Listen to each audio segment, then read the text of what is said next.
आज का ये एपिसोड शुरू करने से पहले एक छोटी सी बात। क्या आप भी अपना पॉडकास्ट बनाने की सोच रहे हैं? तो एंकर ट्राई कीजिए। ये पॉडकास्ट बनाने का सबसे आसान तरीका है। नंबर एक, ये फ्री है। नंबर दो, इसमें कई सारे ऐसे टूल्स हैं जो आपको अपने फोन और कंप्यूटर पर रिकॉर्ड और एडिट करने की फैसिलिटी देते हैं। नंबर तीन, आप अपने पॉडकास्ट को डिस्ट्रीब्यूट भी कर सकते हैं, जिससे इसे स्पॉटिफाई और दूसरे प्लेटफॉर्म पर सुना जा सके।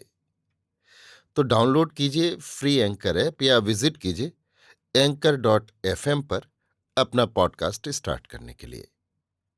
ये तो थी एक छोटी सी जानकारी, और अब शुरू करते हैं एपिसोड का सिलसिला। तो आज के एपिसोड में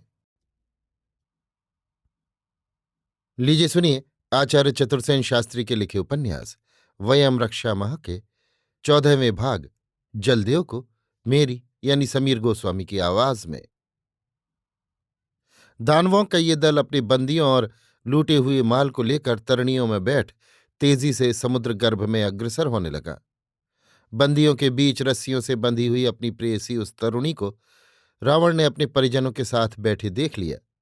रावण को देखते ही तरुणी की आंखें चमकने लगीं। उसने पास बैठे एक बूढ़े दैत्य के कान में कुछ कहा। दैत्य ने आंख उठाकर रावण को देखा। छाती में करारी चोट लगने और रक्तवमन के कारण रावण अस्वस्थ और श्रमित हो रहा था, परंतु उसने अकेले ही दानवेंद्र से रथारूढ़ होने पर भी विरत होकर युद्ध किया था। इसलिए दानवेंद्र ने उसे आदरपूर्वक सब बंदियों से पृथक बैठाया तथा पीने को एक भांड मद्य भी दिया। परंतु रावण ने अस्वीकार करते हुए कहा, सभी बंदियों के समान मैं भी हूं, अनुग्रह मुझे नहीं चाहिए। दानवेंद्र ने फिर आग्रह नहीं किया। धीरे धीरे सूर्य अस्त होने लगा और सागर में भी तूफान के चिन्ह प्रकट होने लगे। तरणियों पर सभी पाल चढ़ा दिए गए। बंदी स्त्रियां और धन की मंजूषाएं बीच में रख ली गईं। सभी तरणियों को एक में बांध दिया गया। देखते ही देखते वायु का वेग बढ़ गया। प्रचंड वायु हल्की वस्तुओं को उठाती और भारी वस्तुओं को गिराती प्रलय गर्जना करने लगी। सागर में चट्टानों की भांति बड़ी बड़ी लहरें उठकर शुद्र तरणियों को आकाश में उछालने और गिराने लगीं।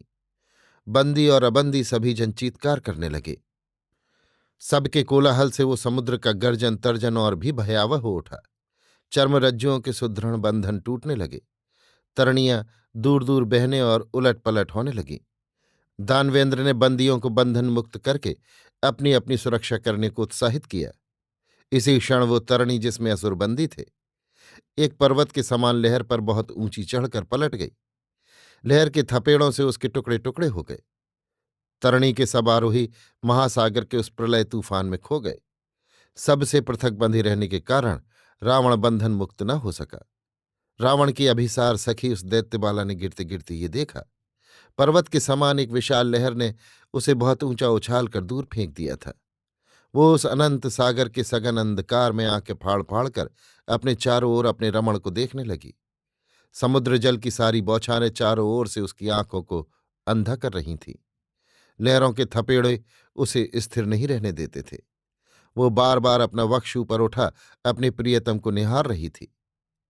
एकाएक तरंग ने रावण को उछाला और फिर वही जलगर्भ में उसे ले गई।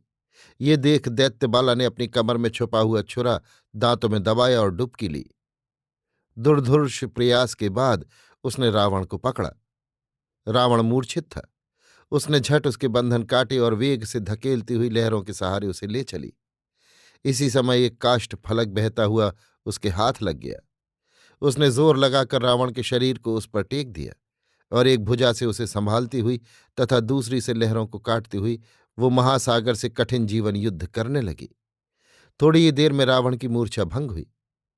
इससे दैत्यबाला अत्यंत आशान्वित हो उसके बिल्कुल निकट आकर बोली, साहस कर रमण, और अपने भार को ठीक तरह से इस काष्ठ फलक पर रख।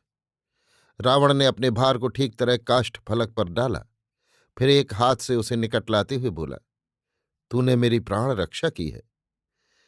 मात्र चरण को खोकर हंत। एक ही क्षण में मुझे तू दिखाई पड़ा और माता भी। मैं एक ही की रक्षा कर सकती थी, सो मैंने तुझे ही सहायता दी। तू चेतन है, स्वस्थ है, मैं इससे प्रसन्न हूं। पर तू इन दानवों में कैसे आ फंसा रमण? तेरे ही लिए। एक भांड मद्य पीने के लिए तेरा निमंत्रण था और तुझे हरण करने का मेरा आग्रह था। इसी से तेरे ग्राम में आया था। पर जब देखा मेरे अभिसार को कोई और ही हर ले गया तो मैं संयत न रहा। दानवों का मैंने पीछा किया। तू तो रथी था, विरथ क्यों हुआ? रथ पर रहते हुए क्या वे तुझे पराभूत कर सकते? पर वे तो सब विरथ थे। विरथ से रथ लेकर युद्ध करना मेरी मर्यादा नहीं। तेरे पराजय के शौर्य से मैं आनंदित हूं रमण। किंतु पराजित किया किसने? दानवेंद्र ने तो। ना, तूने। वो क्या आज? ना ना, उसी विजन वन में सरोवर के तीर पर। उसी की खींच उतारने तो तेरे ग्राम आया था। सो यहां तक साथ है? दैत्य बाला हंस दी। तूफान गर्जन तर्जन कर रहा था। लहरें आकाश पाताल एक कर रही थीं। पर ये युगल वीर जलदेव को लातों से तिरस्कृत करते दिल की घुंडी खोलते जाते थे। अभी आगे भी साथ रहेगा। रावण ने लापरवाही से कहा। कब तक भला? इसका उत्तर तो पीछे इस जलदेव से रक्षा होने पर दिया जाएगा। अभी तो अधिक प्रयास न कर। काष्ठ फलक पर सहारा ले चुपचाप तैरती चल। चिंता न कर। मुझे भय था कि अब कहाँ तू मिलेगा। एक क्षण भी मैंने तुझे नहीं भुलाया और अवकाश पाते ही मैं तेरे लिए भागा आया हूं। तू वीर है रमण। किंतु आज रात ही कहीं जल समाधि हुई तो? मैं प्रसन्न हूं। हो जाए। नहीं, मेरा कार्य अभी संपूर्ण नहीं हुआ। मैं इस दानव को जय किए बिना लौटूंगा नहीं। क्या तू इतना संपन्न है? ऐसी तेरी सामर्थ्य है? अभी बहती चल। अपने को डाल दे इस काष्ठ फलक पर और मेरे कंठ में डाल दे अपने भुज मृणाल। बस चिंता न कर। दोनों ही उस अगम महासागर में उस क्षुद्र काष्ठ फलक के सहारे तैरते जा रहे थे। आहत और अशक्त रावण थक गया था, पर उसका साहस अपूर्व था। इसी समय अचानक तरुणी ने चीत्कार करके कहा, वो काली वस्तु क्या है, देख। रावण ने सिर उठाकर देखा। भुनभुनाते हुए कहा, तरणी है। दोनों ने प्रयास करके तरणी को अधिकृत कर लिया। वो उलट गई थी। उसने सीधा किया और स्वयं उस पर चढ़कर उसने तरुणी को भी खींच लिया और फिर गिर गए तरणी पर, निश्चेष्ट, परस्पर संलिष्ट, आबद्ध, मूर्छित।